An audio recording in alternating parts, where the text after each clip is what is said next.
Ma mère m'a ignoré, pendant des années. À Noël, j'ai dit, je l'ai vendu. Mon frère a ri, cette application sans valeur. Combien? J'ai dit, 150 millions d'euros. Sa mâchoire s'est décrochée. Maman a pâli. Je m'appelle Manon et j'avais 26 ans la dernière fois que je me suis assise à la table de Noël de ma mère et que j'ai réalisé que j'avais passé la majeure partie de ma vie à être traité comme un élément de décor. Le choc n'était pas qu'elle ne me voyait toujours pas. C'était que j'avais enfin prononcé une phrase qu'elle ne pouvait pas ignorer. Quoi qu'il en soit, ce dîner de Noël n'a pas commencé comme une histoire de vengeance. Il a commencé comme tous les autres. De la nourriture chaude, une gaieté forcée et les mêmes vieux rôles familiaux déjà attribués avant même que quiconque ne s'assoie. J'ai pris l'avion pour retourner dans ma ville natale, en périphérie de Lyon. Après des années à garder mes visites courtes et polies, parce que quelque chose en moi voulait une preuve, la preuve que je n'imaginais pas ce schéma, la preuve que je n'étais pas juste trop sensible. La preuve que la petite fille que j'étais avait vraiment vécu dans une maison où l'amour avait un système de classement. Je n'avais rien dit à ma mère, Béatrice, sur ma vie, au-delà de sa version la plus sûre.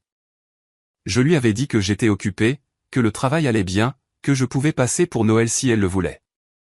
Elle a répondu plus vite que prévu, presque excitée, et elle a ajouté une ligne qui m'a indiqué que rien n'avait changé. Lucas sera là aussi. Ce sera comme au bon vieux temps. Le bon vieux temps. Cette phrase semblait toujours douce aux autres. Pour moi, elle sonnait comme un avertissement. J'ai réservé un hôtel près de l'aéroport au lieu de dormir chez elle.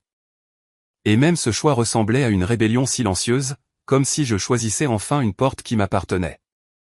La veille de Noël était grise et humide, le genre de froid qui ne mord pas, mais qui persiste. Je me suis installé dans une chambre propre, sans photo de famille ni souvenir d'enfance piégés dans les murs. Et je suis resté là un moment, juste à respirer, parce que je n'avais jamais réalisé à quel point c'était épuisant de dormir à l'intérieur de la version de vous que quelqu'un d'autre a créée. Le lendemain, j'ai conduit une voiture de location à travers des rues familières qui semblaient plus petites que dans mes souvenirs, passant devant des trottoirs fissurés et un parc qui semblait avoir rétréci chaque année, de la même manière que ma place dans cette famille. La maison de Béatrice avait toujours cette peinture fatiguée et la même pelouse trop arrosée, sauf que maintenant, il y avait des rennes en plastique bon marché devant.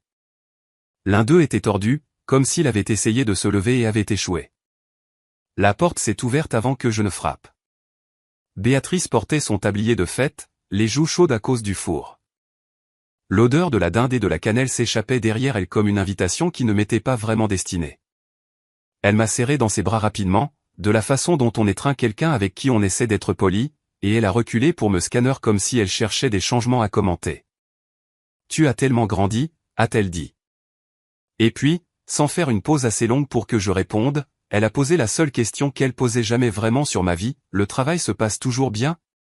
Toujours dans tes trucs d'informatique? J'ai dit oui parce que la vérité n'avait jamais eu de place pour vivre dans cette maison. Elle a hoché la tête comme si elle avait confirmé ce dont elle avait besoin. Et puis elle s'est immédiatement illuminée de la façon dont elle le faisait toujours lorsqu'elle était sur le point de parler de mon frère. Lucas va tellement mieux, a-t-elle dit, sa voix montant comme si les mots avaient un goût plus sucré.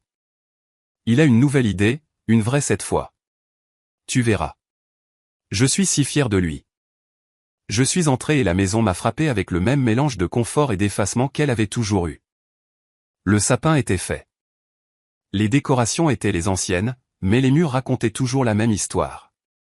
Des photos encadrées de Lucas en uniforme de sport, Lucas à sa remise de diplôme, Lucas en costume à un événement de réseautage qu'il n'avait probablement même pas apprécié.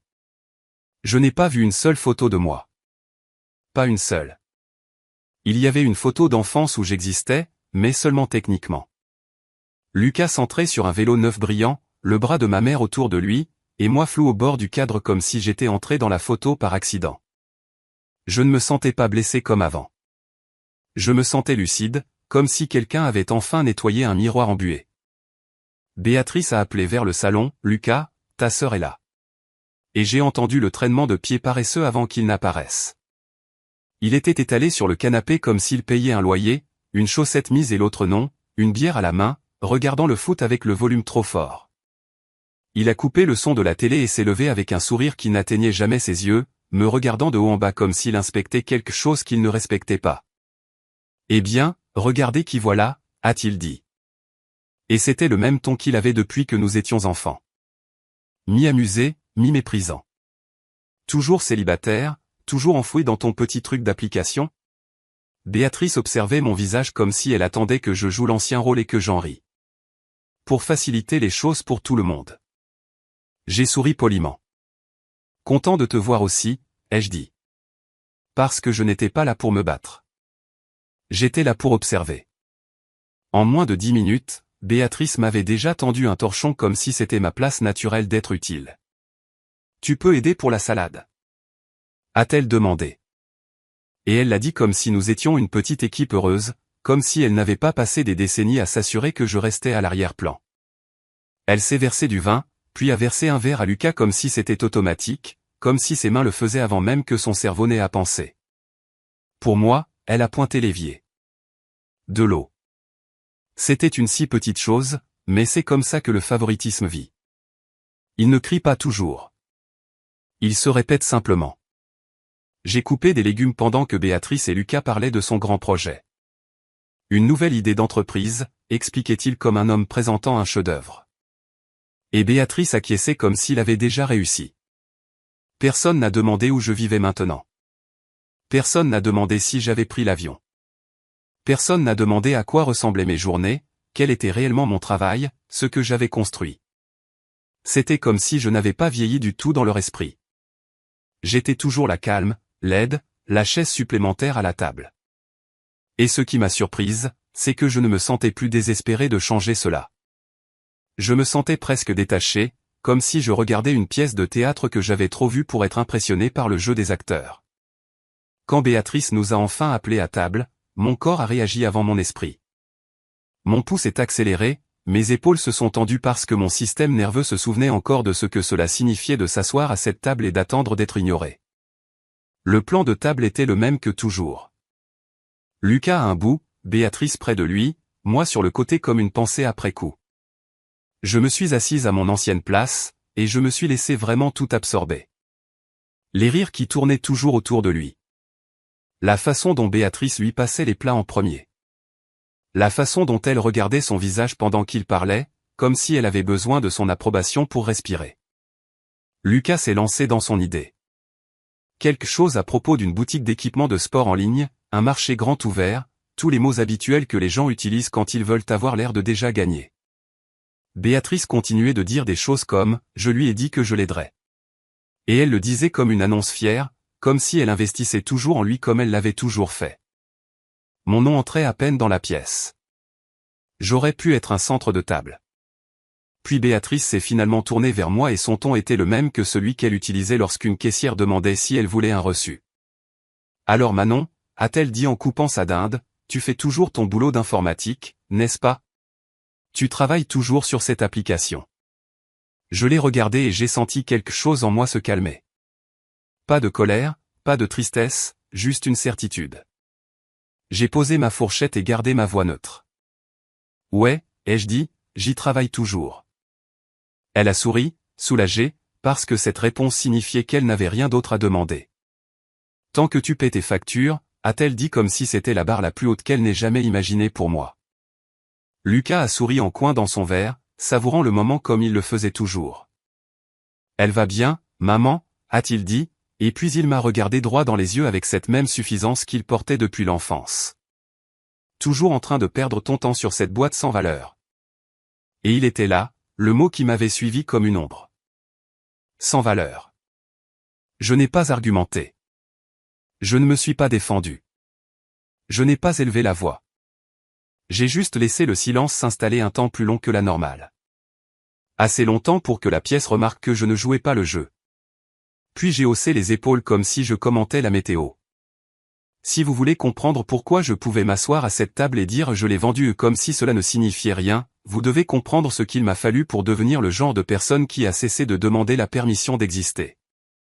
Je n'ai pas grandi avec le genre de dynamique familiale où l'amour était partagé équitablement, comme un repas normal qu'on se passe. Dans notre maison, l'amour était une stratégie d'investissement, et ma mère avait décidé très tôt qu'il valait la peine qu'on s'y consacre. Lucas avait 5 ans de plus que moi. Et dès le début, il n'était pas juste mon frère. Il était la pièce maîtresse. L'enfant dont elle parlait comme d'une prophétie. Celui que les proches applaudissaient avant même qu'il n'ait fait quoi que ce soit. J'ai appris cette réalité quand j'étais petite, assez jeune pour croire encore que les adultes étaient justes. Je me souviens d'avoir eu 8 ans, debout près de l'encadrement de la porte de la cuisine avec un gobelet bon marché à la main, regardant son anniversaire se dérouler comme une cérémonie de remise de prix. Béatrice avait traîné un vélo tout neuf dans la cour, assez brillant pour avoir l'air cher, et les voisins sont sortis pour le regarder rouler comme si c'était un symbole de son avenir. Les gens disaient des choses comme « il ira loin ». Et ma mère rayonnait comme si elle avait déjà gagné. Elle le serrait fort, chuchotant à quel point elle était fière. Comme si le monde entier avait de la chance d'être témoin de son fils. J'étais quelques pas derrière, dans un vieux t-shirt qui ne m'allait pas bien et personne ne m'a demandé de figurer sur les photos. Personne n'a même remarqué que je n'y étais pas. C'était la première leçon dont je me souviens clairement. Dans notre famille, Lucas n'était pas seulement aimé. Il était célébré et moi, j'étais toléré. Ses anniversaires étaient des fêtes, des thèmes, des ballons, des week-ends construits autour de lui. Les miens étaient tout ce que ma mère pouvait caser entre ce qu'elle faisait pour lui. Généralement un gâteau de supermarché, quelques bougies et ses excuses, comme si je devais être reconnaissante qu'elle s'en soit souvenue tout court. Une année, pour son diplôme, ils l'ont emmené faire un grand voyage. Un de ces cadeaux qu'on ne reçoit qu'une fois dans une vie, qui n'était en réalité que la preuve de jusqu'où elle était prête à aller pour lui. Pour mes étapes importantes, j'avais des enveloppes d'argent liquide laissées sur le comptoir comme un paiement. Quand il a atteint l'âge scolaire, Béatrice s'est battue pour le faire entrer dans une école privée qu'elle ne pouvait pas vraiment se permettre. Il avait des uniformes impeccables, des chaussures neuves, des tuteurs, du sport, des cours de musique, des programmes d'été qui coûtaient plus cher que notre voiture. Je suis allé à l'école publique locale avec des murs qui s'écaillaient et des manuels scolaires plus vieux que moi. La différence n'était pas cachée. Elle était juste là, au grand jour. Et quand j'étais assez jeune pour demander pourquoi, Béatrice me tapotait l'épaule de cette façon qui semblait douce jusqu'à ce qu'on réalise que c'était du rejet. Elle disait, « Lucas a besoin de plus de stimulation. Il est vraiment intelligent.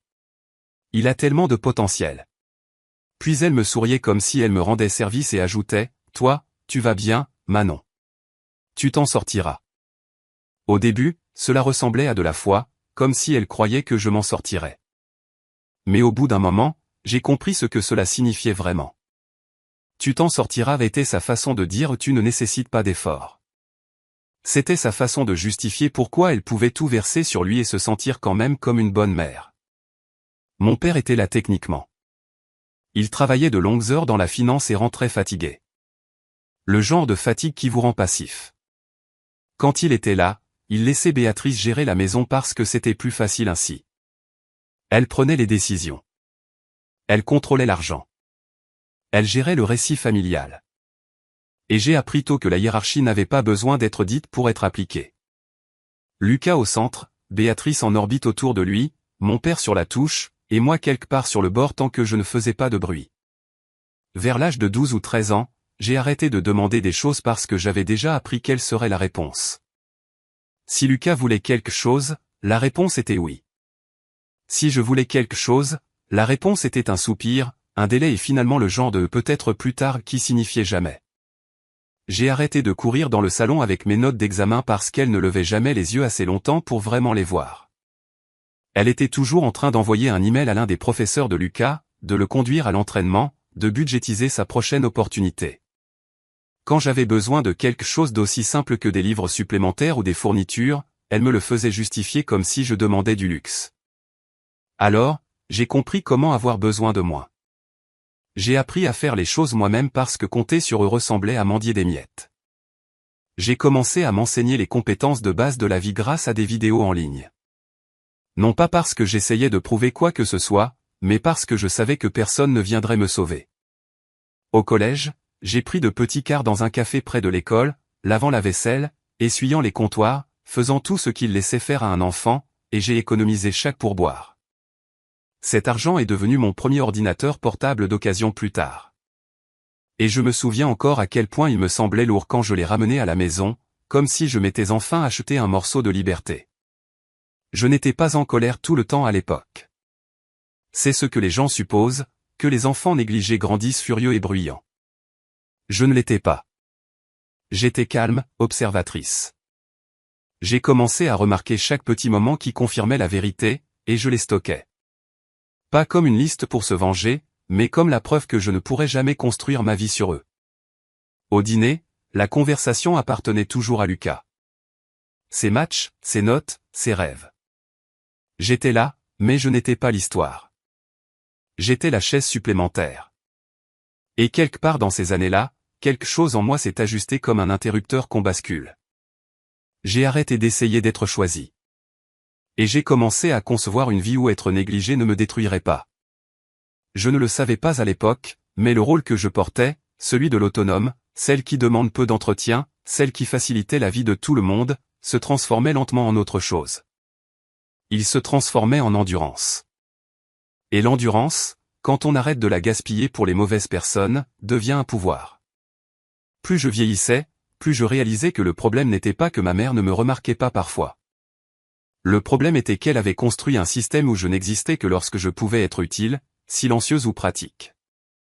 Peu importait à quel point je réussissais à l'école, à quel point je devenais responsable, le peu de problèmes que je causais. Dans son esprit, Lucas était l'investissement et j'étais l'arrière-plan fiable. Il était l'enfant en qui elle avait besoin de croire. J'étais l'enfant dont elle supposait qu'elle survivrait sans elle. Et parce que j'ai survécu, parce que je me suis adapté, parce que j'ai appris à faire les choses seule, elle a utilisé cela comme preuve qu'elle avait raison de me donner moins. C'est comme ça que le favoritisme reste propre dans la tête d'un parent. Ils ne disent pas « j'aime un enfant plus que l'autre ». Ils disent « cet enfant a plus besoin de moi ». Ils disent « celle-ci s'en sortira ». Ils le disent avec un sourire, comme si c'était un compliment, comme s'ils vous bénissaient avec de la force. Mais ce qu'ils font vraiment, c'est vous donner l'abandon et appeler ça de l'indépendance. Le schéma apparaissait dans des centaines de petits moments qui sembleraient mesquins si je les énumérais à voix haute, ce qui est exactement pourquoi cela fonctionne. Les gens ne prennent pas au sérieux la mort par coupure de papier jusqu'à ce qu'ils voient le tissu cicatriciel. Quand Lucas avait besoin de quelque chose, cela arrivait immédiatement et sans débat. Un nouvel ordinateur portable, des cours particuliers supplémentaires, des frais de club, un voyage le week-end, un costume pour un stage, un téléphone de remplacement parce qu'il en avait besoin pour le réseautage. Béatrice ne se contentait pas de fournir, elle fournissait trop. Elle lui donnait des surclassements, des coussins, des secondes chances, et appelait cela du soutien. Quand j'avais besoin de quelque chose, même de basique, elle traitait cela comme une négociation, comme si je lui demandais de me choisir plutôt que lui. Alors que tout ce que je demandais, c'était d'être traité comme si j'existais, j'ai appris à baisser la voix avant même de parler. J'ai appris à demander d'une manière qui ne ressemblait pas à une demande. C'est pas grave sinon. T'inquiète pas. Je peux me débrouiller. J'ai dit ces phrases si souvent qu'elles sont devenues ma personnalité. Je ne réalisais même pas que je le faisais jusqu'au jour où j'ai eu 17 ans et qu'un professeur m'a offert la chance d'assister à un atelier le week-end qui aurait aidé pour les inscriptions à la fac. Et les frais n'étaient même pas chers. Mais ma mère m'a quand même regardé comme si j'avais demandé des vacances. Elle n'a pas dit non directement. Elle a fait pire. Elle a soupiré et a demandé si j'en avais vraiment besoin. Puis, la même semaine, Lucas a mentionné qu'il voulait essayer un nouveau programme et elle a trouvé l'argent sans cligner des yeux. C'est le moment où j'ai cessé de croire que la famille avait des limites. La famille n'avait de limites que pour moi. Mon rôle était prévisible. J'étais celle qui comblait les lacunes. J'étais celle qui n'exigeait rien. J'étais celle qui aidait sans qu'on le lui demande. Si Béatrice avait besoin de quelqu'un pour surveiller la maison, je le faisais. Si elle avait besoin de quelqu'un pour nettoyer après une fête pour Lucas, je le faisais. Si elle avait besoin de quelqu'un pour faire des courses pendant qu'elle se concentrait sur lui, je le faisais. Et elle m'aimait le mieux quand j'étais utile et silencieuse. Je pouvais le sentir. Son humeur envers moi s'améliorait quand je lui facilitais la vie. À la seconde où j'avais besoin d'attention ou d'espace, sa patience s'épuisait. C'était subtil, presque poli, ce qui rendait la chose si difficile à accuser. Quand votre mère n'est pas cruelle à voix haute, quand elle ne crie pas, ne frappe pas ou ne vous insulte pas, vous commencez à remettre en question votre propre réalité. Vous commencez à penser que peut-être vous êtes dramatique, peut-être que vous êtes jalouse, peut-être que vous êtes ingrate. Et c'était ça le piège. Le schéma n'était pas assez fort pour être appelé de la maltraitance, mais il était assez constant pour façonner tout mon système nerveux. J'ai appris à m'asseoir au bord des pièces. J'ai appris à attendre que les conversations m'incluent et ensuite à arrêter d'attendre quand elles ne le faisaient jamais. J'ai appris à manger le dîner en les écoutant parler de Lucas comme s'il était le seul avenir qui valait la peine d'être discuté. J'ai appris à me célébrer tranquillement parce que quand j'essayais de partager de bonnes nouvelles, cela tombait comme une nuisance. Si je rentrais à la maison avec un vin, Béatrice me donnait le même sourire rapide qu'elle donnerait à la photo de bébé d'un étranger. C'est bien, chérie. Puis elle retournait directement à l'emploi du temps de Lucas, aux besoins de Lucas, au potentiel de Lucas. Elle ne me détestait pas. C'est la partie qui rendait tout cela si confus. Elle ne me donnait juste pas la priorité. Et avec le temps, ne pas être prioritaire se transforme en ne pas être vu. Cela vous transforme en quelqu'un qui cesse d'attendre de la chaleur, cesse d'attendre de la protection, cesse d'attendre des soins. Et les gens pensent que cela vous rend fort. Ce n'est pas le cas. Cela vous rend prudent. Cela vous rend silencieux. Cela vous fait arrêter de tendre la main. C'est comme ça que je suis devenu l'enfant facile, celle qui demande peu d'entretien, celle qu'elle pouvait ignorer sans conséquence. Et la partie la plus malsaine est que Lucas a appris ce schéma aussi. Il a appris que la maison tournait autour de lui, que le dévouement de ma mère était garanti, et que j'étais la chaise supplémentaire qui s'adapterait toujours. Il a grandi en me regardant accepter moins, et il a interprété mon silence comme une permission. Donc, au moment où nous étions adultes, la façon dont il me traitait n'était même plus personnelle. C'était automatique. Il me parlait comme si j'étais derrière lui dans la hiérarchie parce qu'on ne lui avait jamais appris le contraire.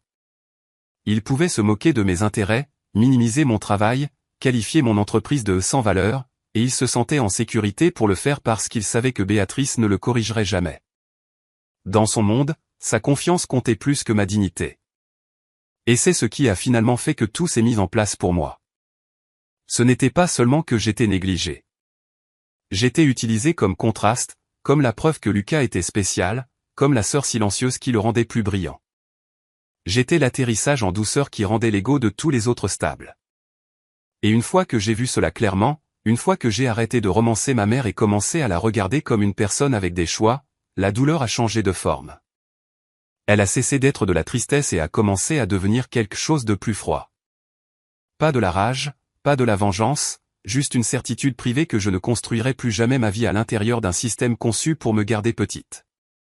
Cette prise de conscience ne m'a pas rendue bruyante. Elle m'a fait disparaître exprès. Elle m'a fait retirer mon besoin de comme quelqu'un retire lentement de l'argent d'un compte qu'il sait qui sera éventuellement vidé. J'ai arrêté de partager. J'ai arrêté de demander. J'ai arrêté d'espérer. Et plus j'arrêtais, plus il devenait évident à quel point il s'accrochait peu à mon existence en premier lieu. Au moment où je suis parti pour l'université, je ne l'ai pas fait avec drame. Je n'ai pas claqué les portes ou fait des discours sur l'injustice de tout cela. Je suis juste parti tranquillement comme quelqu'un qui avait appris que mendier de l'amour enseigne seulement aux gens qu'ils ont le droit de le rationner. J'ai été accepté dans un programme solide à Lyon. Informatique, bourse partielle. Et je me souviens m'être assise sur le bord de mon lit en relisant l'email jusqu'à ce que les mots deviennent flous. Pas parce que je pensais que c'était un miracle, mais parce que cela ressemblait à la première porte que j'avais jamais ouverte moi-même. Je suis entré dans la cuisine pour le dire à ma mère, et elle a souri à l'écran comme si c'était un bulletin météo. C'est super, chérie, a-t-elle dit. Et avant même que la chaleur ne puisse s'installer, elle a demandé si je pouvais l'aider à relire un email pour l'un des professeurs de Lucas. C'était ma confirmation. Même mon évasion n'était qu'une pause entre sa concentration sur lui.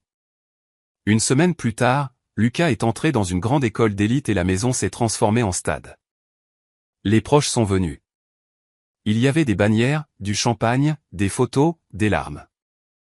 Béatrice parlait de son avenir comme s'il appartenait à toute la famille, comme si son succès était un héritage partagé. Quand il a été temps pour moi de déménager, elle m'a serré dans ses bras sur le trottoir, a dit qu'elle était fière, et est partie parce qu'elle était en retard. Quand il a été temps pour lui de partir, elle a pris l'avion avec lui, a porté des cartons jusqu'à sa résidence, a décoré sa chambre et a posté un album entier en ligne comme si elle envoyait un prince dans son royaume. Ce contraste aurait pu me briser si j'avais encore essayé de la gagner.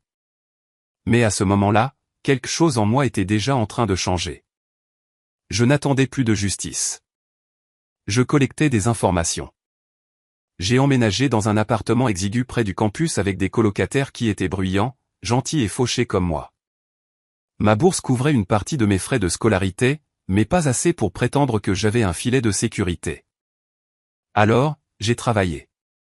J'ai pris un emploi dans une chaîne de café à quelques rues du campus et je me réveillais avant le lever du soleil, j'enfilais ce tablier, je passais mes matinées à sourire à des gens qui ne me remarquaient pas, puis je me précipitais aux cours magistraux avec des taches de caféine sur mes manches. Je m'asseyais à la bibliothèque avec un ordinateur portable d'occasion qui chauffait et était lent, m'enseignant des matières supplémentaires via des vidéos gratuites parce que les manuels étaient chers et que personne à la maison n'allait m'aider. La plupart des étudiants construisaient des vies sociales. Je construisais des compétences. Et je ne m'apitoyais pas sur mon sort. Pas de la manière dont les gens s'y attendent. Il y avait quelque chose d'étrangement apaisant à connaître les règles. Si je voulais quelque chose, je devais le faire arriver. Personne n'allait me donner un avantage, ce qui signifiait que personne ne pouvait me l'enlever non plus. C'est là que mon retrait émotionnel a vraiment commencé. Pas de l'école, pas de la vie, juste d'eux. J'ai arrêté d'appeler Béatrice pour partager de petites mises à jour parce que je savais déjà comment la conversation se déroulerait. Elle écouterait par fragments et reviendrait ensuite à Lucas comme par gravité. J'ai arrêté de lui parler de mes notes, de mes projets, de mes petites victoires. J'ai arrêté d'essayer de lui nourrir une version de moi qu'elle pourrait applaudir parce qu'elle avait déjà décidé qui méritait les applaudissements. Et une fois que vous arrêtez de jouer pour quelqu'un, vous commencez à entendre à quel point votre vie devient calme. Je me suis concentré sur les choses qui me donnaient ce sentiment électrique de progrès. Le moment où une ligne de code fonctionnait enfin. Le moment où un concept faisait tilt, le moment où je réalisais que je pouvais construire quelque chose à partir de rien sans la permission de personne. L'idée de mon application n'est pas venue d'une présentation tape à accent grave l'œil. Elle est venue de l'épuisement. Je regardais les gens autour de moi s'épuiser, sauter des repas, faire des nuits blanches, vivre comme si leur corps était jetable. J'entendais mes colocataires se plaindre de se sentir comme des zombies, de souhaiter que quelque chose leur rappelle de prendre soin d'eux-mêmes sans avoir l'impression d'être une alarme insistante. Un après-midi, assise à une table de café collante entre deux services, cela m'a frappé si simplement que cela semblait presque stupide. Et s'il y avait un outil propre et simple qui aidait les gens à suivre les bases? Sommeil, mouvement, nourriture, eau, et les pousser d'une manière qui ressemblait à un ami, pas à une conférence. J'ai commencé à l'esquisser dans un cahier bon marché. Des écrans grossiers, des graphiques de base, de petits rappels qui ressemblaient à des SMS au lieu d'avertissements. Je ne l'ai pas dit à Béatrice. Je ne l'ai pas dit à Lucas. Je ne l'ai pas annoncé comme j'avais été formé à le faire quand je voulais de l'attention. J'ai juste commencé à construire. Les nuits se transformaient en routine. Travail, cours, nuits instantanées, code jusqu'à 2 heures du matin, sommeil, répété. La première version était moche mais fonctionnelle. Je l'ai donnée à quelques camarades de classe, leur ai dit d'être brutalement honnêtes, et ils l'ont été. Ils l'ont démoli. Ils m'ont dit ce qui craignait, ce qui les embrouillait, ce qu'ils voulaient. Et au lieu de le prendre personnellement, je l'ai corrigé encore et encore. De petites améliorations, de petites mises à jour, de minuscules moments où je réalisais que je pouvais gérer la critique sans m'effondrer parce que j'avais géré tranquillement le rejet toute ma vie. Les gens ont commencé à l'utiliser, pas comme une faveur, pas parce qu'ils avaient pitié de moi, parce que cela aidait. Une étudiante l'a dit à son petit ami.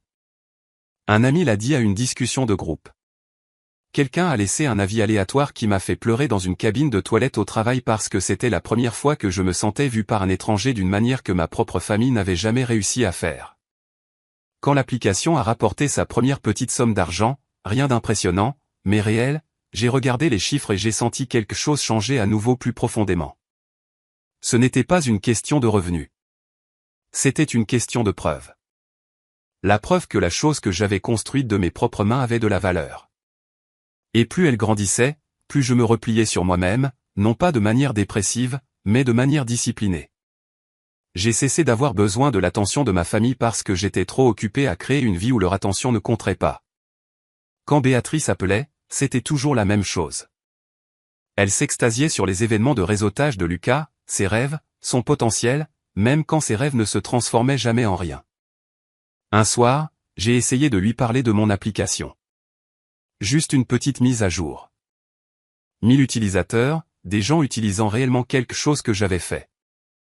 Et elle a dit les mots qu'elle disait toujours comme un réflexe. C'est bien, ma chérie. Puis elle a immédiatement commencé à parler d'un stage possible que Lucas pourrait obtenir parce qu'un professeur l'aimait bien. J'ai écouté tranquillement, le téléphone à l'oreille, et j'ai senti ce changement interne s'achever. Ce n'était pas de la colère. Ce n'était pas un chagrin d'amour. C'était le moment où j'ai compris que j'avais fini de m'offrir à quelqu'un qui ne savait m'apprécier qu'en comparaison à quelqu'un d'autre. J'ai arrêté d'en parler après ça. Je les ai laissés croire que je faisais juste des trucs d'informatique et que je survivais à peine. J'ai gardé ma vie petite à l'extérieur, non pas parce qu'elle était petite, mais parce que l'intimité était la première limite que j'avais jamais été autorisé à avoir. Et tandis que Béatrice et Lucas continuaient de vivre dans la même hiérarchie comme si elle était permanente, j'étais déjà parti. Pas physiquement, pas encore. Mais émotionnellement, j'avais déjà quitté leur maison. J'étais déjà sorti de leur orbite. Le reste de l'histoire, l'argent, la vente, la table de Noël n'était que le moment où ils ont finalement remarqué l'espace que j'avais tranquillement créé. Le point de non-retour n'était pas le jour où mon application a dépassé le 1 million d'utilisateurs. Et ce n'était pas le jour où le premier acheteur sérieux m'a contacté. Ce n'était même pas le moment où j'ai signé les papiers finaux et regardé un chiffre apparaître sur mon compte qui semblait irréel. Le point de non-retour était plus silencieux que cela. C'était une décision que j'avais prise bien avant Noël, à l'époque où Béatrice pensait encore que ma vie allait bien, et où Lucas me parlait encore comme si j'étais sa petite ombre. Après l'université, j'ai obtenu mon diplôme en avance, non pas parce que je poursuivais une histoire inspirante, mais parce que je ne pouvais pas me permettre de rester plus longtemps que nécessaire. Alors que d'autres étudiants parlaient d'années de césure et de voyage, j'ai signé un bail pour un minuscule espace de bureau dans le quartier technologique de Lyon, un bâtiment gris avec des lumières clignotantes, une moquette LED et une vue sur un parking. C'était la première pièce de ma vie qui m'appartenait entièrement. J'ai rempli des papiers, créé la société, ouvert des comptes, emménagé dans cet espace avec 2 bureaux dépareillés et un canapé d'occasion. Mes journées sont devenues un labeur si constant qu'il a cessé de ressembler à un effort pour commencer à ressembler à une identité. Les matins étaient consacrés aux tickets de support et aux corrections de bugs. Les après-midi aux fonctionnalités. Les nuits aux tutoriels de marketing et à plus de code. Je répondais moi-même à chaque avis. J'envoyais des messages aux utilisateurs qui partaient pour demander pourquoi. J'ai supplié un graphiste en ligne de faire en sorte que l'interface ressemble moins à quelque chose construit dans un sous-sol. Lentement, les chiffres ont grimpé. Les gens ont commencé à partager des captures d'écran de leurs progrès. Des entraîneurs ont demandé à la recommander. Des salles de sport ont demandé une intégration à leur marque. J'ai dit oui à tout et j'ai construit un niveau payant simple. Rien de tape à accent grave-l'œil, juste quelques informations supplémentaires pour quelques euros par mois. Quand les revenus d'abonnement ont finalement ressemblé à une vraie entreprise au lieu d'un passe-temps, j'ai embauché 2 développeurs juniors. Des jeunes comme moi, intelligents, affamés, négligés. Nous nous sommes entassés dans ce minuscule bureau, survivant grâce au café bon marché et aux plats à emporter, poussant des mises à jour chaque semaine, regardant quelque chose de réel prendre forme. Et pendant que tout cela se passait, le destin de Lucas a commencé à faire ce qu'il faisait toujours, s'effondrer au moment où il exigeait une discipline réelle. Sa première tentative de start-up est morte rapidement. Il a brûlé une grande quantité de l'argent de Béatrice, l'a fermé et est retourné vivre à la maison comme s'il était normal de se retirer dans la même maison qu'il avait toujours protégée des conséquences. Béatrice m'a appelé en pleurant. Pas à propos de ses propres choix, pas à propos du déséquilibre qu'elle avait créé, mais à propos de la dureté du monde pour son fils. Comment il avait juste besoin d'une bonne opportunité. Comment elle s'inquiétait pour sa confiance. Elle n'a pas demandé ce que je construisais. Elle a demandé si je pouvais être compréhensive. Elle a demandé si je pouvais être solidaire. C'était le même schéma, juste habillé dans un langage d'adulte maintenant. Et quand elle a finalement demandé de mes nouvelles, c'est sorti vague et dédaigneux comme si elle parlait d'un passe-temps que quelqu'un fait le week-end. Ce truc d'appli, ça va toujours ? C'est tout ce qu'elle a dit. C'était l'espace qu'elle me faisait. J'ai gardé mes réponses courtes. Ouais, c'est bon. Je n'ai pas mentionné les revenus. Je n'ai pas mentionné mon équipe. Je n'ai pas mentionné les partenariats que je négociais avec de vraies entreprises. Non pas parce que je me cachais par peur. Parce que je savais déjà ce qui se passerait si je lui disais. Soit elle minimiserait la chose jusqu'à ce qu'elle paraisse inoffensive, soit elle essaierait d'en faire quelque chose pour Lucas et je n'étais plus disposé à être utilisé de cette façon. À peu près à cette époque, un responsable du développement commercial d'une grande entreprise technologique m'a contacté au sujet d'options stratégiques. La réunion a eu lieu dans un immeuble de verre qui sentait le café cher et l'ambition. Je suis entré portant mon seul blazer décent, les paumes moites, essayant de ne pas ressembler à une fille qui dînait encore sur un ordinateur portable. Ils ont proposé d'acheter mon entreprise pour 50 millions d'euros. 50. C'était plus d'argent que mon cerveau d'enfant ne pouvait même contenir. Pendant une fraction de seconde, j'ai imaginé appeler Béatrice. J'ai imaginé sa voix changer enfin. J'ai imaginé qu'elle disait « Je savais que tu pouvais le faire ». Comme si elle m'avait secrètement soutenu depuis le début. Et puis j'ai écouté le reste de l'offre. Il voulait le contrôle total. Il voulait presser l'application pour en faire quelque chose qui rapportait de l'argent d'abord et aider les gens ensuite. Il voulait transformer la confiance en un entonnoir de vente. J'ai dit non. Mes avocats ont agi comme si j'avais perdu la tête. Mais ce non a été la première fois que j'ai ressenti quelque chose qui n'avait rien à voir avec la vengeance et tout à voir avec le respect de soi. Je n'allais pas laisser quelqu'un d'autre ruiner ce que j'avais construit juste parce que j'avais été entraîné à accepter des miettes. Refuser cette offre a envoyé un message au monde que je n'avais même pas réalisé que j'envoyais. Si un gros joueur me voulait, d'autres le voudraient aussi. Une société de capital risque m'a contacté ensuite. Ils ne voulaient pas acheter, ils voulaient investir. J'ai négocié dur, pris le financement sans renoncer au contrôle, et l'entreprise a grandi plus vite qu'elle ne l'avait jamais fait. Nouveau bureau, plus d'embauche, intégration avec les principales plateformes portables, les utilisateurs grimpaient, les revenus grimpaient. J'ai signé pour un modeste Penthouse avec une vue que je regardais encore à peine parce que je travaillais tellement. Je m'habillais toujours de la même manière. Je conduisais toujours une vieille voiture. De l'extérieur, je ne ressemblais pas à quelqu'un qui avait du pouvoir, et c'était intentionnel. Le pouvoir est plus facile à protéger quand les gens ne le reconnaissent pas. Puis l'offre qui est restée est venue d'un groupe de santé. Plus grand, plus calme et plus intelligent que le géant de la technologie ne l'avait été. Il ne voulait pas vider le produit.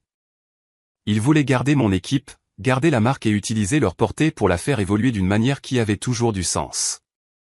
Ils ont offert 150 millions d'euros. Des mois de négociations ont suivi. Contrat, appel, chiffres qui faisaient sentir ma tête distante de mon corps. Quand j'ai finalement signé, je suis sorti de cette réunion engourdi. Après impôts, après avoir payé des primes à mon équipe, après les frais, j'avais environ 90 millions. Et pour la première fois de ma vie, j'ai réalisé quelque chose qui aurait dû me faire sentir triomphante, mais ne l'a pas fait. Je n'avais pas envie de faire la fête. Je me sentais fatigué. Pas parce que l'argent est lourd, mais parce qu'il vous force à affronter enfin l'histoire dont vous venez. Je n'ai pas appelé Béatrice. Je n'ai pas appelé Lucas. J'ai appelé un psychologue. Assise dans un cabinet calme, j'ai dit à voix haute ce que je ne m'étais jamais permis de dire, qu'être l'enfant invisible ne fait pas que blesser, cela vous recable. La thérapie s'est transformée en moi. J'ai commencé à faire des dons discrètement à des associations à but non lucratif de santé mentale, en particulier celles axées sur les femmes qui ne pouvaient pas se permettre de soins, parce que je savais ce que ça faisait d'avoir besoin d'aide et que personne ne vous prenne au sérieux. Et quelque part dans ces mois, j'ai réalisé que ma colère n'était pas du genre qui voulait crier. C'était le genre qui voulait une conclusion. Pas le genre dramatique. Pas le genre vengeance de dessin animé. Le genre où vous retournez à l'endroit qui vous a appris à être petit et vous regardez ce qui se passe quand vous refusez de rétrécir. C'est là que Noël a commencé à approcher et je me suis retrouvé à regarder les vols de retour vers Lyon. Ma psy a appelé ça une expérience. Vous n'y retournez pas pour être aimé, m'a-t-elle dit. Vous y retournez pour observer. Et j'ai compris exactement ce qu'elle voulait dire. Je ne voulais plus l'approbation de Béatrice. Je ne voulais plus le respect de Lucas. Je voulais voir de mes propres yeux ce qui se passerait si j'arrêtais de les protéger de la vérité. C'était le point de non-retour. Au moment où j'ai réservé ce vol, je savais que l'ancienne dynamique était déjà morte. Il ne l'avait juste pas encore découvert. Quand j'ai dit à Béatrice que je pouvais venir pour Noël, elle a répondu comme si elle venait de récupérer quelque chose qu'elle supposait toujours disponible. Il y avait un empressement dans ses SMS qui semblait presque faux, comme si elle était excitée à l'idée que je revienne au rôle que j'avais laissé derrière moi. Elle n'a pas demandé pourquoi j'étais soudainement libre. Elle n'a pas demandé où je logeais. Elle n'a rien demandé qui l'obligerait à imaginer ma vie comme réelle et séparée de la sienne. Elle a juste dit que Lucas serait là aussi. Et elle a ajouté ce petit cœur comme si elle scellait un souvenir de famille agréable à l'avance. Cela m'a tout dit. Dans son esprit, l'histoire était toujours la même. Lucas était le centre. Elle était la gérante. Et j'étais la pièce supplémentaire qui complétait le tableau quand c'était pratique. Même réserver un hôtel n'a pas été enregistré comme une limite pour elle. Elle n'a pas protesté. Elle n'a pas demandé. Elle ne l'a pas pris personnellement parce que le prendre personnellement nécessiterait de reconnaître que je pourrais avoir des raisons. Et elle était allergique aux raisons quand elles l'impliquaient. C'est le truc avec les gens qui bénéficient d'une dynamique. Ils ne l'examinent pas. Ils supposent juste que c'est naturel. Le matin de Noël, quand je suis arrivé chez elle en voiture, cela s'est déroulé comme elle s'y attendait. L'étreinte rapide, les commentaires superficiels, le pivot immédiat vers les nouvelles de Lucas. Il va tellement mieux. Il a ce nouveau plan. Je suis si fier. Sa voix avait cet éclat répété, comme si elle essayait de le polir devant moi, comme si ma présence était un miroir dont elle avait besoin pour refléter sa valeur. Lucas agissait comme s'il était toujours celui qui avait l'avantage. Ce sourire tordu, les petits commentaires, la façon dont il parlait de mon travail comme si c'était une obsession mignonne qui ne porterait jamais ses fruits. Et Béatrice a laissé faire parce qu'elle l'avait toujours fait. Elle le regardait se moquer de moi comme on regarde deux enfants se taquiner comme si c'était inoffensif. Comme si la cible n'était pas toujours la même. Elle m'a tendu un torchon, m'a mise dans la cuisine, m'a laissé être utile. C'était presque réconfortant pour eux. Je pouvais le sentir. Comme si mon retour validait leur monde. Comme si au moment où j'avais franchi la porte, la hiérarchie s'était remise en place et ils pouvaient se détendre. Béatrice a versé du vin à Lucas sans réfléchir. Elle m'a donné de l'eau comme si je n'avais pas vieilli.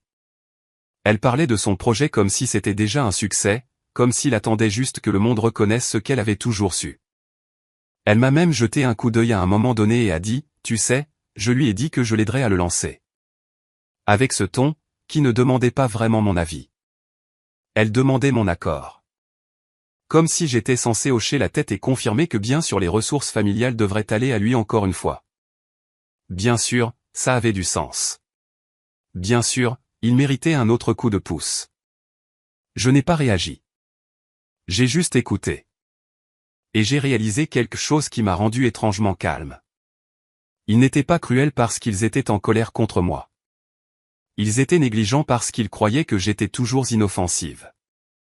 Ils croyaient que j'avais toujours besoin d'eux, que je les voulais toujours, que je voulais toujours une place à leur table assez fort pour avaler tout ce qu'ils me donnaient. Cette croyance les rendait audacieux. Elle les rendait confortables. Elle les rendait négligents. Au dîner, Béatrice a passé les plats à Lucas en premier, Harry a des blagues qui n'étaient pas drôles, s'est penchée vers lui comme elle l'avait toujours fait, comme si le reste du monde pouvait disparaître tant que son enfant chéri se sentait grand. Lucas s'est lancé dans son plan avec une confiance qu'il n'avait pas méritée. Quelque chose à propos d'un magasin d'équipements de sport en ligne, un marché grand ouvert, le genre d'idée d'entreprise qui semble impressionnante seulement si personne ne demande de détails.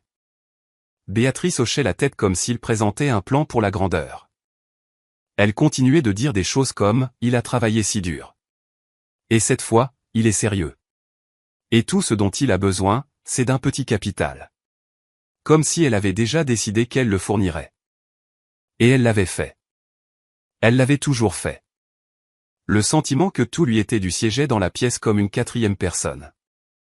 Lucas n'était pas gêné de parler du besoin d'aide parce qu'il n'avait jamais appris à ressentir les conséquences. Béatrice n'était pas gênée d'offrir parce qu'elle avait construit son identité autour du fait d'être le genre de mère qui sacrifie tout pour son fils. Et j'étais assise là, sur ma vieille chaise, prenant de petites gorgées d'eau, les regardant répéter le même rituel comme si les 20 dernières années ne leur avaient rien appris. Quand Béatrice s'est finalement tournée vers moi, ce n'était pas par curiosité. C'était parce qu'elle se souvenait qu'elle était censée faire un effort poli. Alors, Manon, a-t-elle dit en coupant sa dinde.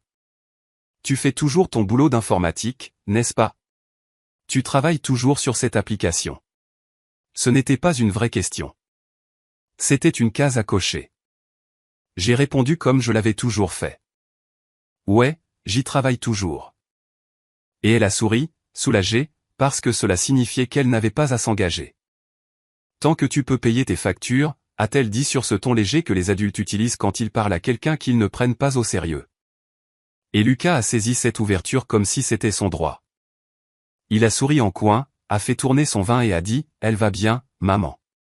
Elle a son petit projet. » Puis il m'a regardé, cette lueur condescendante s'aiguisant, et il a dit la phrase qu'il attendait de dire toute la soirée, celle qui le faisait se sentir plus grand.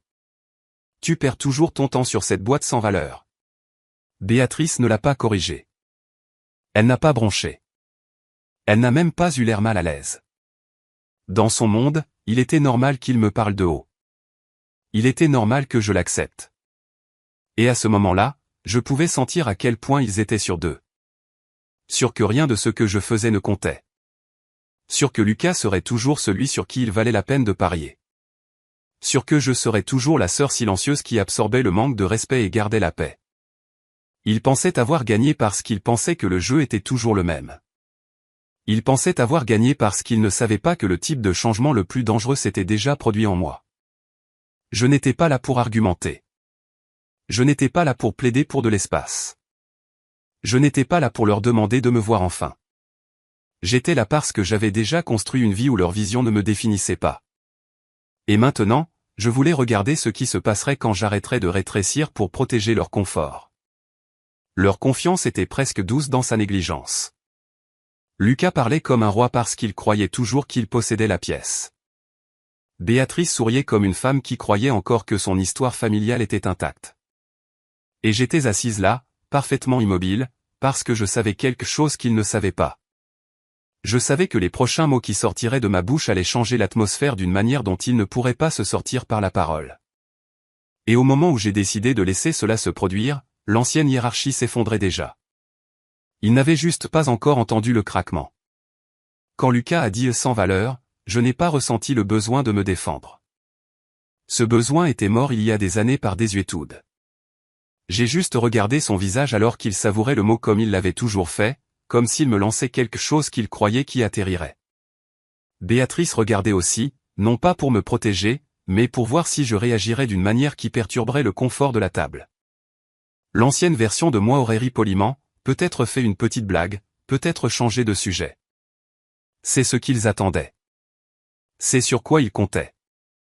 Mais je n'étais plus là pour rendre les choses faciles. J'ai laissé un temps de silence s'étirer juste assez longtemps pour que la pièce le sente. Et puis j'ai haussé les épaules légèrement comme si la conversation m'avait ennuyé. En fait, ai-je dit, calme. Je l'ai vendu. L'air a changé si vite que c'était presque physique. Lucas a laissé échapper un petit rire comme s'il avait entendu une blague et ne voulait pas me donner la satisfaction de la prendre au sérieux. Béatrice s'est figée avec sa fourchette à mi-chemin de sa bouche, les yeux se tournant vers moi avec une attention soudaine et inconfortable, le genre qu'elle ne donnait jamais à moins que quelque chose ne menace la position de Lucas. « Tu l'as vendu ?» a répété Lucas, faisant des guillemets avec ses doigts comme s'il se moquait d'un enfant jouant à faire semblant. « À qui ? Ton coloc ? » Je n'ai pas souri. Je n'ai pas mordu à l'hameçon.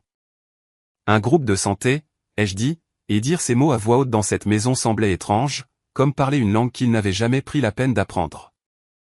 Lucas s'est adossé à sa chaise, souriant toujours en coin, toujours en sécurité dans son hypothèse que je ne pouvais pas avoir fait quelque chose de réel sans qu'il le sache. D'accord, a-t-il dit, la voix dégoulinant de sarcasme. Alors quoi ? Tu as gagné quoi ? Quelques centaines de milliers d'euros, assez pour déménager de ta boîte à chaussures. Béatrice me fixait maintenant, les yeux écarquillés, comme si son cerveau essayait de rattraper une réalité à laquelle elle ne s'était jamais préparée. Combien, a-t-elle demandé, doucement, presque avec peur, comme si elle ne voulait pas entendre la réponse, mais ne pouvait pas s'en empêcher. Lucas est intervenu plus fort, plus tranchant. Ouais, combien exactement ? Il y avait un défi dans ses yeux. Le même défi qu'il avait toujours porté. La croyance que peu importe ce que je disais, il serait toujours au-dessus de moi. J'ai soutenu son regard et j'ai fait quelque chose que je n'avais jamais fait à cette table auparavant. J'ai contrôlé le rythme. J'ai laissé le silence s'installer assez longtemps pour les mettre mal à l'aise. Je les ai laissés attendre. Puis je l'ai dit simplement, sans emphase, sans livraison théâtrale, comme si je lisais un reçu. 150 millions. La mâchoire de Lucas est tombée si fort qu'on aurait dit que son visage avait oublié comment fonctionner. La fourchette de Béatrice a glissé de ses doigts et a cliqueté contre son assiette, le son net dans le calme soudain. Sa peau s'est vidée de sa couleur comme si quelqu'un avait tiré une prise. Pendant une seconde, personne n'a bougé. Puis Béatrice a chuchoté, « Ce n'est pas drôle, Manon. » Sa voix tremblait comme si elle me suppliait de retirer ce que j'avais dit. Pas parce qu'elle se souciait de mes sentiments, mais parce qu'elle avait besoin que le monde qu'elle avait construit reste intact. Lucas est sorti du choc et s'est jeté sur le déni comme si c'était un radeau de sauvetage. « Tu mens » a-t-il dit. « Personne ne paie autant pour une appli de téléphone stupide. Tu n'es même pas si intelligente. » Il l'a dit avec panique dans la voix parce que l'insulte n'était plus destinée à me blesser. Elle était destinée à le sauver.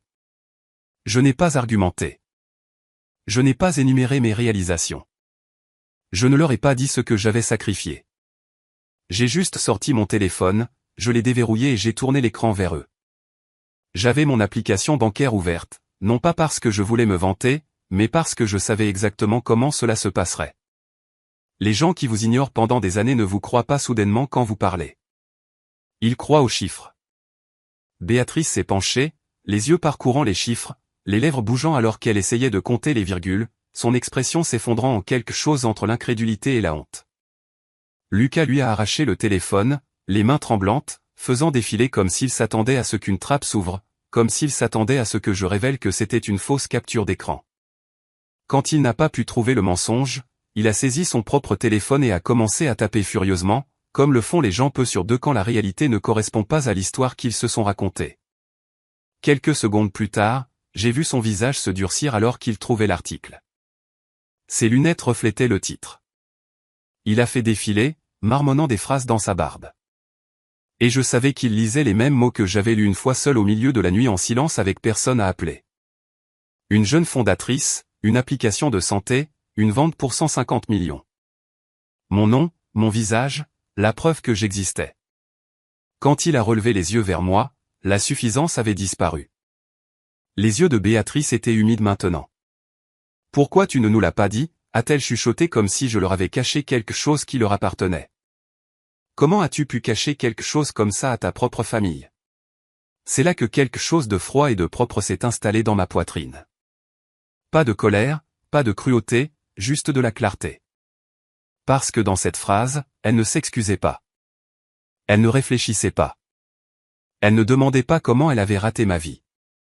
Elle m'accusait de refuser l'accès. Elle réagissait comme quelqu'un qui vient d'apprendre qu'il a été enfermé hors d'une pièce qu'il supposait posséder. J'ai expiré lentement, presque amusé. « Tu veux dire comme tu as tout gardé pour Lucas ?» ai-je dit, et ma voix est restée calme parce que je ne le disais pas pour la blesser. Je le disais parce que c'était vrai. Je l'ai nommé un élément à la fois sans élever le volume. L'école privée, les voyages, l'argent qu'elle lui a remis pour sa start-up ratée, la façon dont elle oubliait mes anniversaires ou les traitait comme des corvées.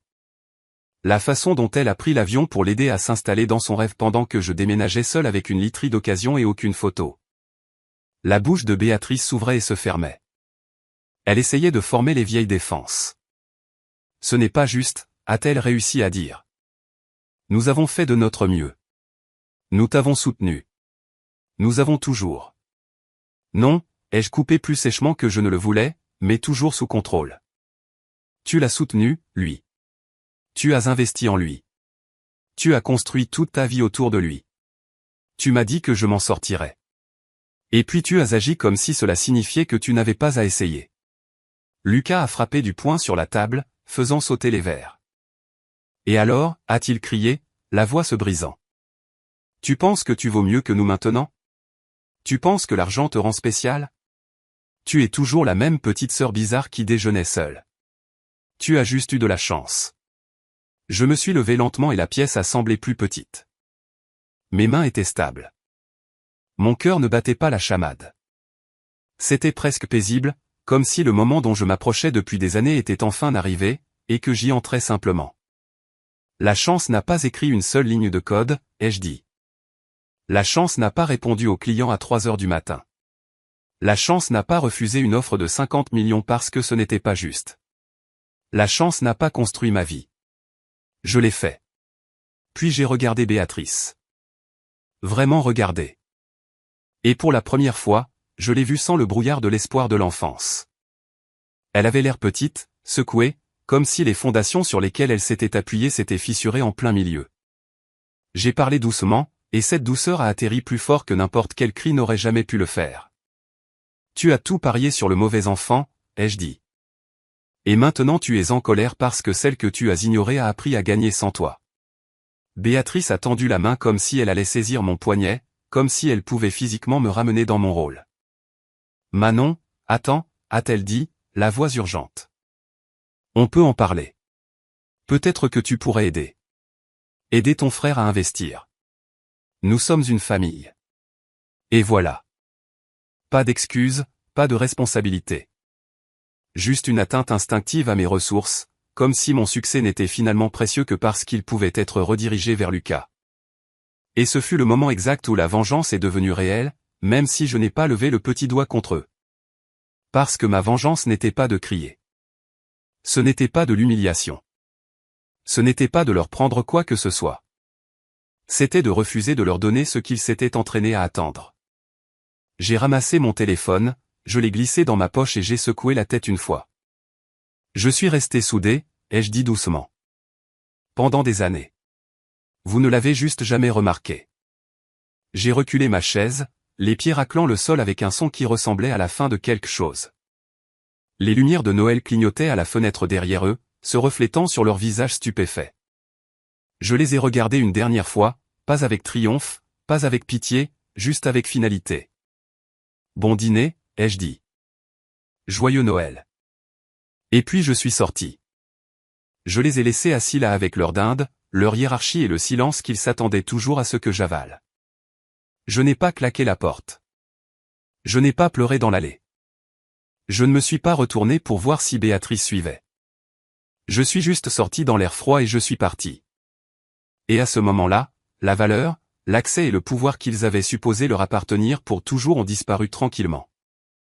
Les retombées n'ont pas explosé au moment où je suis parti.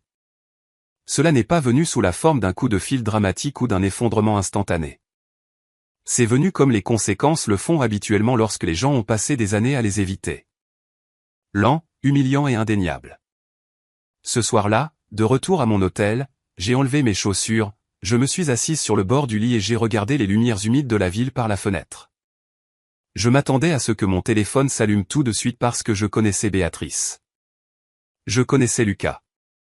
Je savais à quelle vitesse il cherchait à reprendre le contrôle quand il sentait qu'il leur échappait, mais rien ne s'est passé. Le silence a duré plus longtemps que je ne le pensais, et pendant un bref instant, je me suis presque demandé s'ils étaient assis à cette table en train de réfléchir réellement. Puis le matin est arrivé et je me suis souvenu qu'ils n'étaient pas faits pour la réflexion. Ils étaient faits pour le blâme. Les premiers messages venaient de Béatrice. De longs textos qui essayaient de paraître aimants tout en m'accusant. Elle écrivait sur la famille, sur les malentendus, sur la peine qu'elle avait, sur le fait que j'avais embarrassé Lucas. Elle n'a pas mentionné ce qu'il m'avait dit. Elle n'a pas mentionné les années de déséquilibre.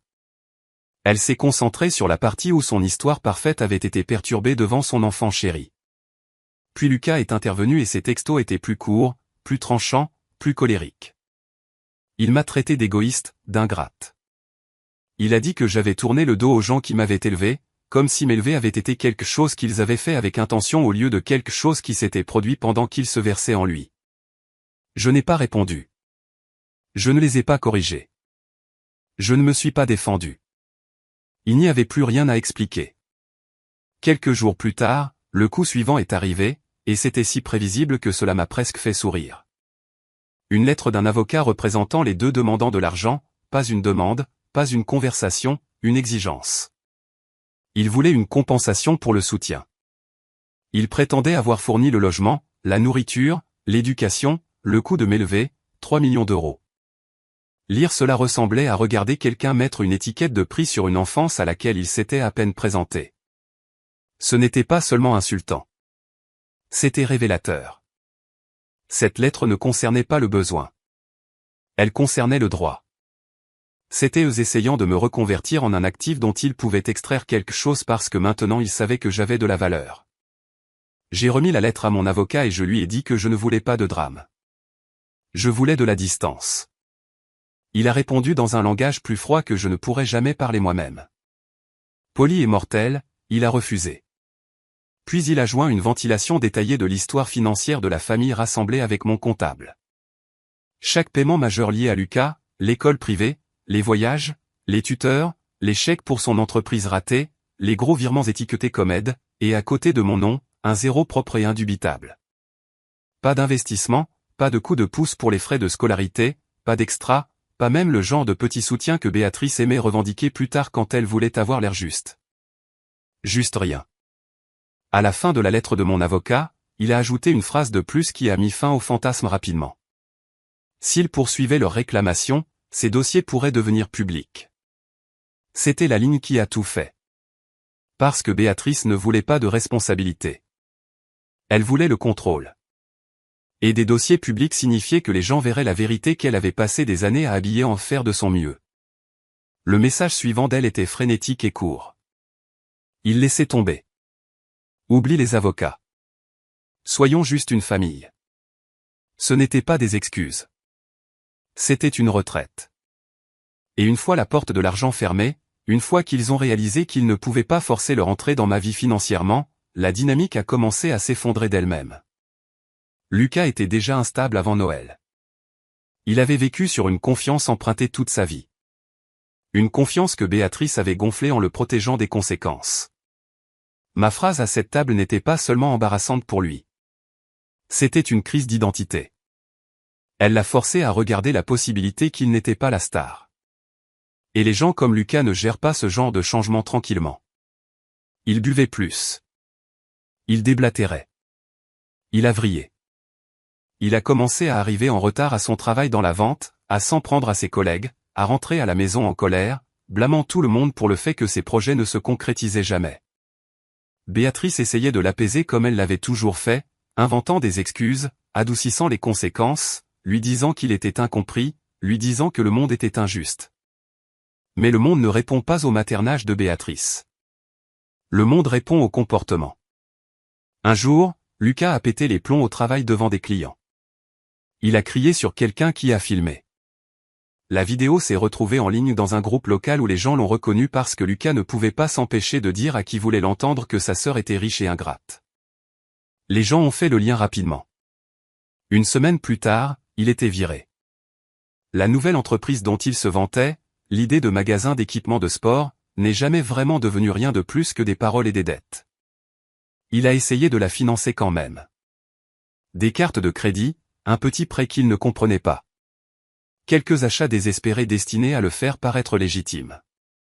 Et quand cela a commencé à couler, il a fait ce qu'il avait toujours fait. Il a couru vers Béatrice. Et Béatrice a fait ce qu'elle avait toujours fait. Elle a essayé de le sauver. Elle a refinancé la maison. Elle a vidé ce qui lui restait. Elle a versé de l'argent dans le même trou et a appelé ça de l'amour. Mais cette fois, le trou était plus profond que ses ressources. Le filet de sécurité qu'elle avait passé des années à construire pour lui s'est finalement déchiré. En un an, la maison dans laquelle j'ai grandi a été vendue, non pas comme une décision planifiée, mais comme une tentative désespérée de couvrir les dettes et d'arrêter l'hémorragie. Béatrice a déménagé dans un appartement beaucoup plus petit. Sa santé a commencé à vaciller, non pas à cause d'une tragédie, mais à cause du stress, du déni, du fait de vivre à l'intérieur des conséquences qu'elle avait évitées trop longtemps.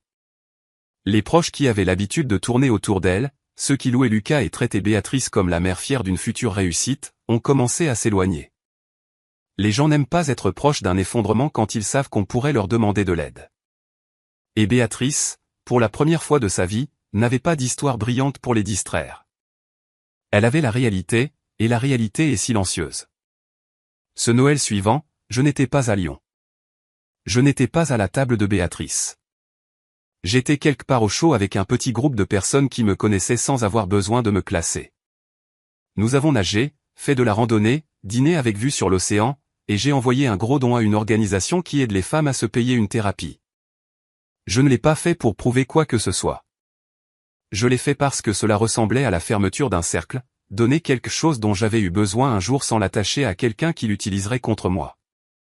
Le seul message que j'ai reçu ce jour-là de ma famille ne venait pas de Béatrice ou de Lucas. Il venait d'une cousine plus jeune. Elle avait vu un article sur moi et a dit que mon histoire la faisait se sentir moins folle d'être négligée dans sa propre maison. Ce message comptait plus que tout ce que Béatrice aurait pu dire. Je lui ai dit qu'elle pouvait m'appeler n'importe quand. Et elle l'a fait. Au cours des mois suivants, je suis devenu ce dont j'avais besoin quand j'avais 16 ans. Une voix calme qui ne rejetait pas. Une personne qui écoutait. Quelqu'un qui pouvait guider sans contrôler. C'était ça le truc étrange avec le karma. Il n'a pas seulement puni ma mère et mon frère. Il a aussi réorganisé ma vie en quelque chose de plus sain. Des mois plus tard, une enveloppe est arrivée à mon bureau. C'était une lettre manuscrite de Béatrice. Pas un SMS, pas une demande. Du papier, comme si elle essayait de rendre la chose sérieuse. Elle écrivait qu'elle était désolée. Elle a admis qu'elle avait favorisé Lucas. Elle a admis qu'elle ne m'avait pas vu. Elle a dit qu'elle souhaitait pouvoir revenir en arrière. Elle a dit qu'elle espérait que je pourrais lui pardonner. Elle a dit, peut-être qu'on pourrait recommencer. Je l'ai lu une fois, puis je l'ai relu. Et je n'ai rien ressenti de dramatique, pas de triomphe, pas de douleur, juste une reconnaissance tranquille que les excuses ne changeaient pas le passé. Elles ne faisaient que le confirmer. Je n'ai pas encadré la lettre. Je ne l'ai pas déchirée. Je ne me suis pas précipité pour répondre. Je l'ai mise dans un tiroir parce qu'à ce moment-là, j'avais déjà fait le seul pardon qui comptait. Je m'étais pardonné de ne pas avoir pu la réparer. Je n'ai pas envoyé d'argent. Je ne les ai pas sauvés. Je ne suis pas rentré dans le système qu'ils avaient construit juste parce qu'il les blessait enfin, eux aussi. Fixer des limites n'était pas une punition. C'était une protection. Et tandis que le monde de Béatrice rétrécissait, le mien continuait de s'étendre. Pas d'une manière tape à accent grave-l'œil, mais de la manière calme et régulière de quelqu'un qui a enfin cessé d'essayer de gagner une place à une table qui n'a jamais été construite pour elle. Après l'arrivée de la lettre de Béatrice, il y avait une partie de moi qui s'attendait à quelque chose. Une vague d'émotions retardées, une vieille douleur qui remonte, une envie de courir en arrière et de prouver que j'étais toujours la bonne fille. Cette envie n'est jamais venue. Je pense que les gens imaginent que lorsque le parent qui vous a négligé l'admet enfin, cela débloque un flot de soulagement. Mais pour moi, le soulagement s'était déjà produit des mois plus tôt. Tranquillement, quand j'ai réalisé que je n'avais pas besoin qu'elle valide ce que j'avais vécu, ces excuses n'ont rien guéri parce que la blessure n'était pas un malentendu. C'était un schéma. Et les schémas ne disparaissent pas juste parce que quelqu'un se sent enfin coupable. J'ai gardé la lettre parce qu'elle était la preuve de quelque chose que j'avais toujours su. Mais je n'ai pas répondu. Pas tout de suite. Parce que je n'essayais plus de gérer ses sentiments. C'était le plus grand changement. Pendant la majeure partie de ma vie, j'avais été formé à prendre la responsabilité du confort de tous les autres. Si Béatrice se sentait contrariée, j'étais censé m'adoucir. Si Lucas se sentait menacé, j'étais censé rétrécir. Si la famille ressentait une tension, j'étais censé l'absorber. Cette formation est profonde. Elle vous fait confondre le sacrifice de soi avec l'amour. Mais une fois sorti de cela, je pouvais voir à quel point ma personnalité avait été construite autour du fait de me rendre plus facile à ignorer. Je ne voulais plus vivre de cette façon. Lucas a essayé de me contacter quelques fois après que tout a commencé à s'effilocher. Pas d'une manière sincère, d'une manière chaotique. Parfois, il envoyait des messages de colère m'accusant d'avoir ruiné sa vie, comme si sa vie avait été stable avant même que j'ouvre la bouche à cette table. D'autres fois, il basculait dans l'autre sens, agissant comme si nous pouvions passer à autre chose si je l'aidais juste à redémarrer. Le ton changeait au cours de la même conversation. Insulte, puis compliment, puis culpabilité. C'était le coup du lapin émotionnel de quelqu'un qui n'avait jamais appris à se réguler sans public. Je n'ai pas argumenté avec lui non plus. Je n'ai pas expliqué. Je n'ai pas essayé de le convaincre que les conséquences dans lesquelles il vivait étaient les siennes. Le silence était la seule réponse qui ne nourrissait pas le cycle. Et je savais en observant Béatrice depuis des années que s'engager ne ferait que leur donner un autre moyen de revenir. Béatrice a envoyé quelques messages de plus, aussi. Au début, ils étaient prudents, presque humbles, comme si elle essayait une nouvelle personnalité qu'elle ne savait pas comment porter. Elle demandait comment j'allais, comme on demande à un étranger. Elle disait que je lui manquais.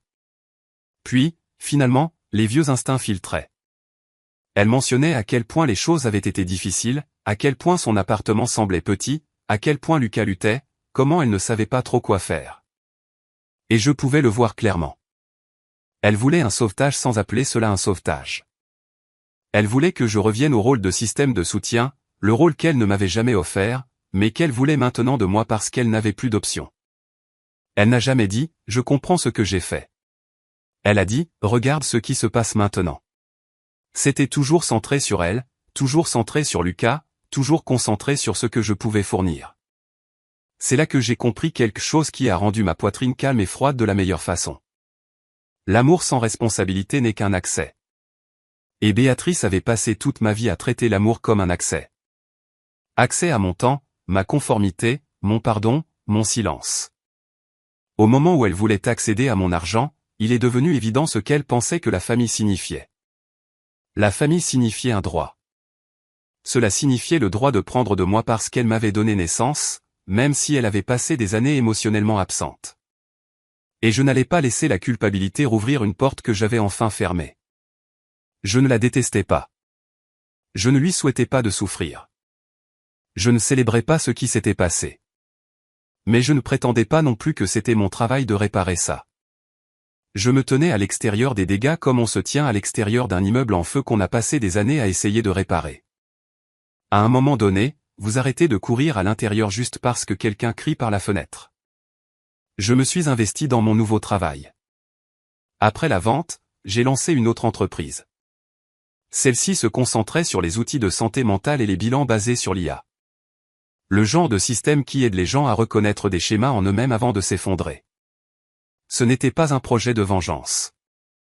C'était la continuation de la même chose qui m'avait toujours attiré, construire des structures qui soutiennent les gens qui n'ont pas de soutien.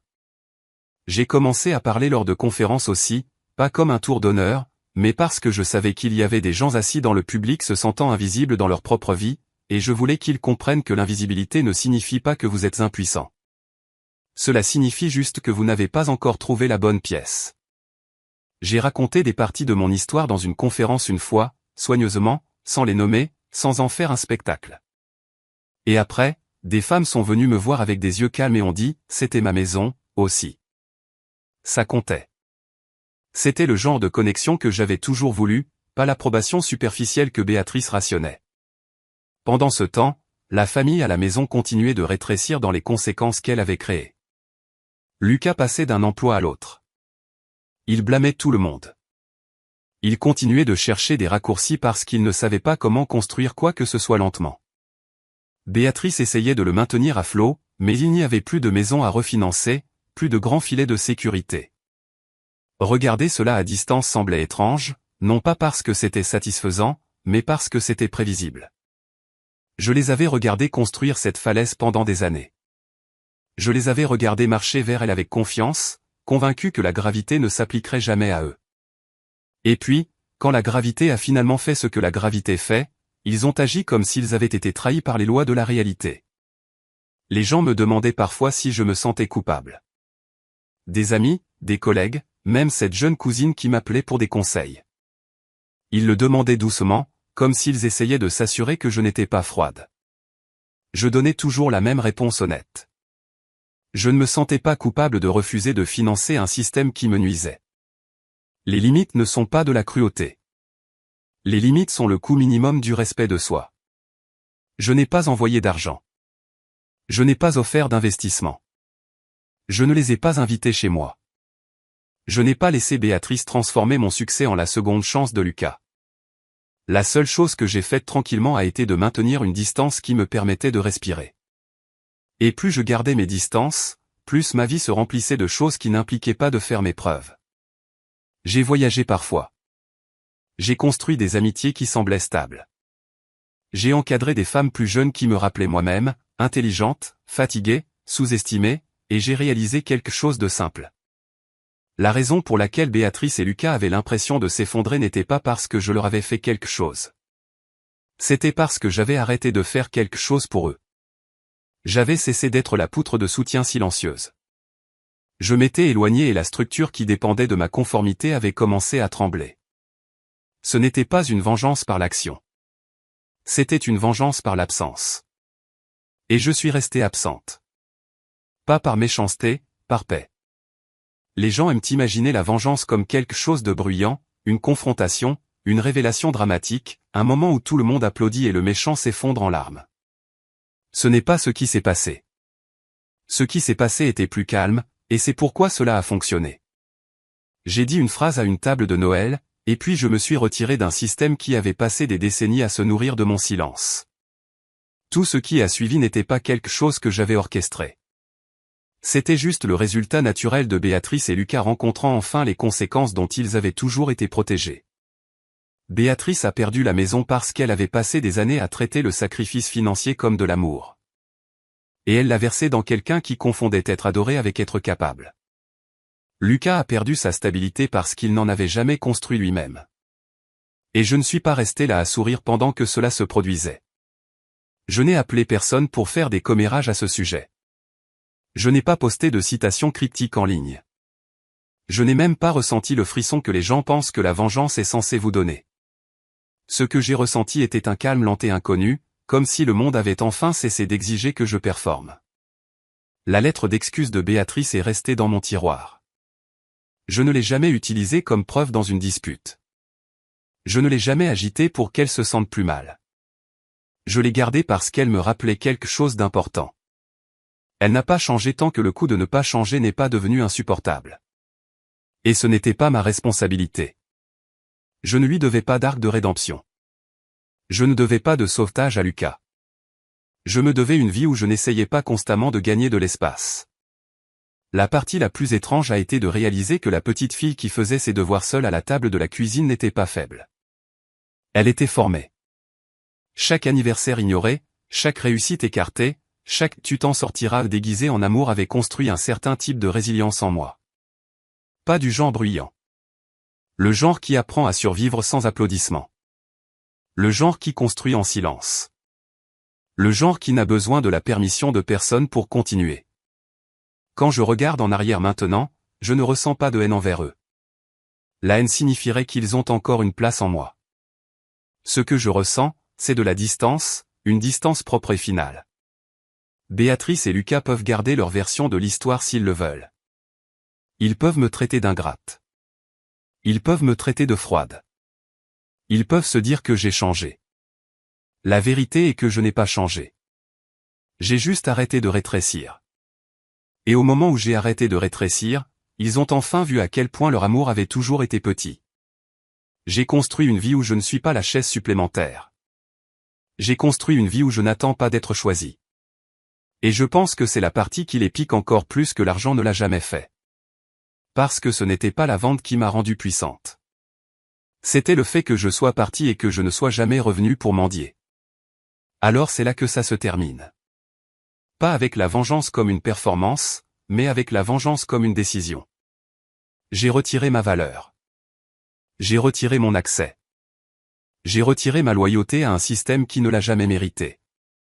Et je les ai laissés avec exactement ce qu'ils avaient construit.